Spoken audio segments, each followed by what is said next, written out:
He had it coming. He had it coming. He had it coming. He had it coming. Austin McBroom just got annihilated. He just got knocked out. I mean, look at the videos. Look at the pictures. You can't make this stuff up. I knew Gib was going to win.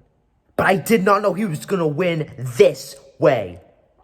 I thought he was going to win on points. You know, Gib is not known for knockout power. He's never knocked out somebody like that. And I'm going to be honest. It was a roller. I mean, this was honestly the best YouTube boxing fight. I said that this was going to be one of the... Oh my God, this hit my head. This was going to be one of the best YouTube boxing fights. And I was proven right. And this was going to be such a pivotal moment in YouTube boxing history. And it is, because Gib is now like ascended to that Salt Poppy, slim, deadly level. You know, before he was like, okay, well, he fought Taylor Holder, and Austin has a lot, you know, is high up there. And then he just came in and he just blissed. I don't think we've seen a beatdown like that ever in YouTube boxing. Like, I don't think we've ever seen anything like that. Like, that rivals Jake Paul's. Like, Jake Paul, like, knocked somebody out and they're gone. Whereas with Gib, it was like he knocked him down like 5 times. And these were not like little like that. These were headshots, body shots.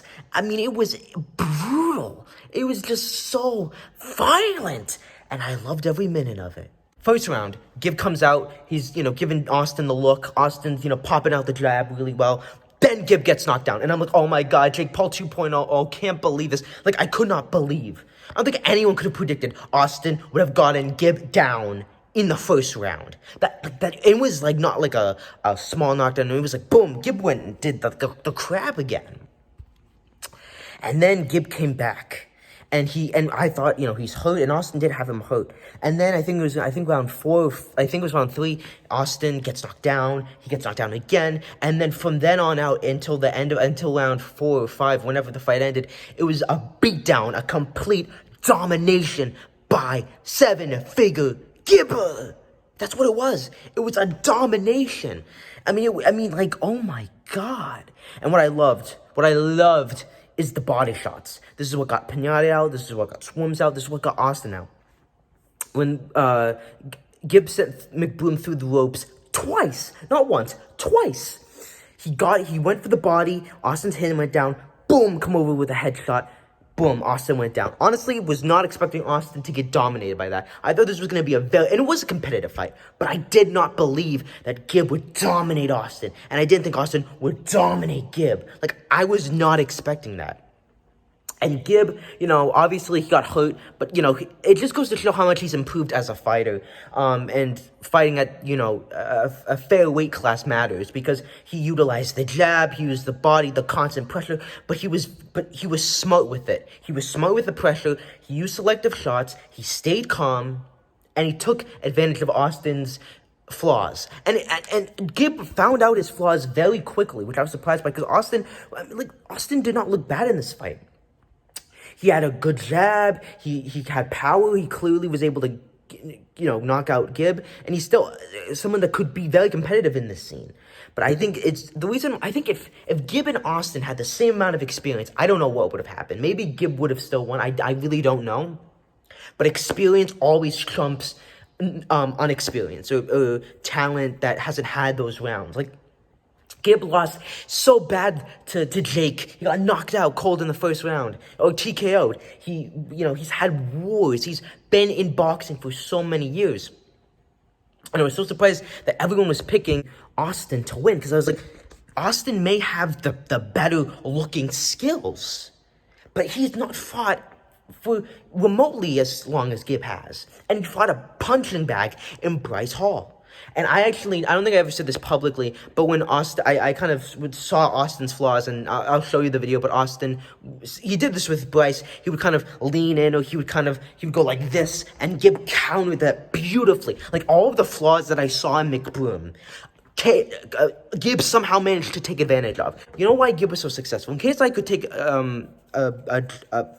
this out of Gib's book, he didn't look for the knockout. He wasn't constantly going for the overhand right, constantly going for the shots. He worked the body. He took advantage of the flaws and then managed to counter back. You know what I mean? Like, this was one of the best YouTube boxing performances of any YouTuber. Like, it's insane how good Gib was. Like, jeez, like how? Like, and Austin is not a bad fighter.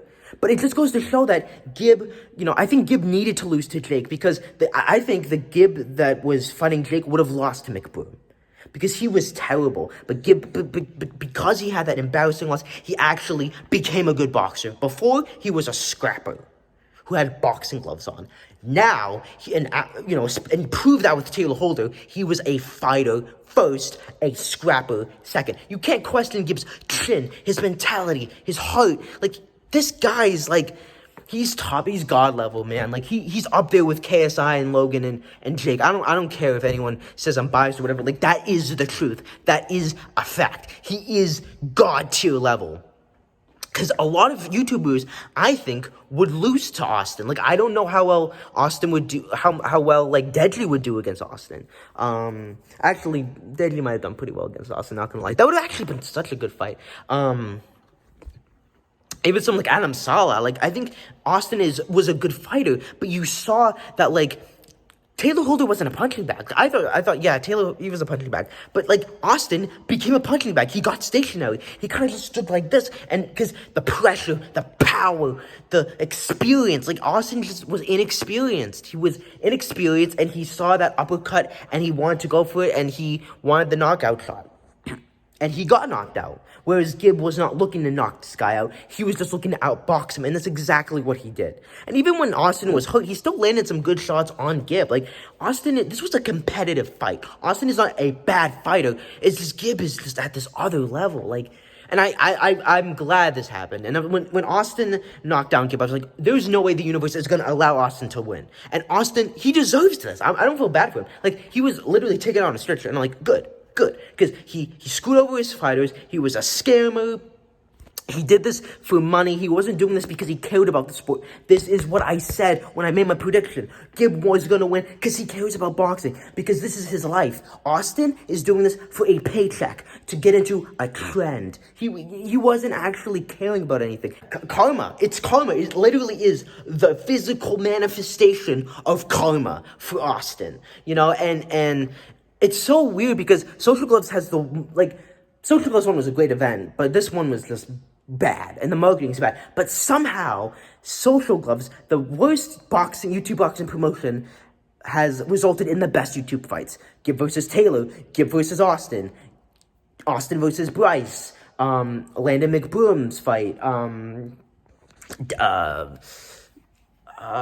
FaZe Jarvis. Like, I mean, that's what I'm saying. It's like, and then when the NFL guy knocked out the other guy. It's like Social Glove produced great results. It just they were untended and they were promoted well, but somehow they managed to have the best fights. Like, I mean, I don't know. I think this fight's 100% better than like KSI's 2 fights, and I think it's gonna rival. You know what? This was the best YouTube boxing fight of this year. I'm gonna say it. This and Deji's fight, beautiful. Absolutely beautiful. And the thing is Austin could have, he could have done better. But it just was the experience and the power of Gib that is what led to the victory. And I don't want to see Gib versus KSI. I think that, again, Gib, he would give KSI issues. But KSI would knock him out. And I think Gib's like, I was so happy going on Box, like 1 win, 1 loss, 1 knockout. Like, it was beautiful. I want to see Gib compete against Slim. Now, going on, that's going to be a whole other video. But Gib versus Slim is, oh my God, it's going to be insane. So, this is my initial thoughts. I'm going to do a further breakdown and analysis on a video about Gib versus Slim. This is the future of YouTube boxing in general, but I just had to get my initial thoughts. So, like, sub, and comment, and Big Gibber, you redeemed yourself, and now you are 1 win, 1 loss. Let's go. Good night.